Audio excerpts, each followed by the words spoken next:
जीवन एक संघर्ष है। महापुरुषों से हम सदियों से ऐसा सुनते आए हैं। आप इस कबूतर के बच्चे को देखिए। इसका एक अंडे के रूप में जन्म होता है, फिर इस अंडे के सख्त कवर को तोड़कर बाहर निकलता है। अब ये माँ के द्वारा लाए गए खाने पर डिपेंड रहता है। माँ खाना इकट्ठा करने के लिए दूर जंगल में जाती है और इसको खाना खिलाती है।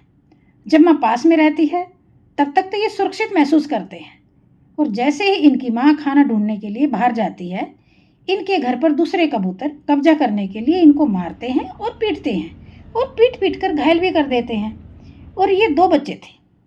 एक तो मार खा खा कर दम तोड़ देता है और दूसरा किसी तरह से जान बचाकर घर से बाहर बैठकर अपनी माँ का इंतजार करता है। जब इसकी माँ खाना लेकर आती है तो दूसरे कबूतर माँ के साथ लड़ाई करते हैं और घर से बाहर भगा देते हैं। ये सब देखकर इस छोटे बेबी कबूतर को रेस्क्यू किया गया। दुश्मन कबूतरों ने इसको बुरी तरह से घायल कर दिया था। इसका सिर और गर्दन बुरी तरह से जख्मी है। रेस्क्यू करने के बाद इसका इलाज किया गया। 7-8 दिन के बाद ये थोड़ा खुद को हेल्दी फील करने लगा। अब ये उड़कर आज़ाद होना चाहता था।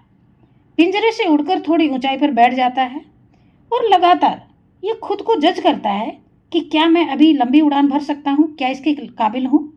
अब तक इसकी माँ भी इसको ढूंढकर यहाँ तक आ जाती है और रेलिंग से बाहर बैठकर इसका इंतजार करती है। मेरे को ऐसा महसूस हुआ जैसे ये माँ अपने बच्चे को उड़ने की टेक्निक्स बता रही है। आप देख सकते हैं बालकनी में नीचे इसकी माँ बैठी है और ये घायल बच्चा बार बार अपनी ताकत को बटोरता है और अपने आप को आजमाता है और उड़ान भरने की पूरी कोशिश करता है। यहाँ देखिए, अब की बार तो मेरे को भी लगा कि ये बच्चा तो आज उड़ान भर ही लेगा, लेकिन इसका संघर्ष अभी पूरा नहीं हुआ। ये उड़ान भरने में फेल हो जाता है और बैठकर फिर से इंतजार करने लगा, लेकिन कोशिश करनी नहीं छोड़ी। लेकिन शाम होने तक लगातार कोशिश करता रहता है।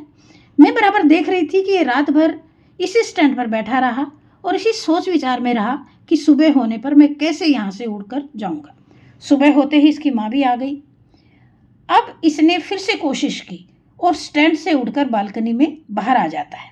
और आप देख सकते हैं लास्ट में ये बालकनी के किनारे बैठकर खुद को रिलैक्स फील कर रहा है और एक लंबी उड़ान भरने के बारे में सोच रहा है। आप देख सकते हैं अंत में एक खूबसूरत लंबी उड़ान भर देता है और माँ के साथ उड़ जाता है।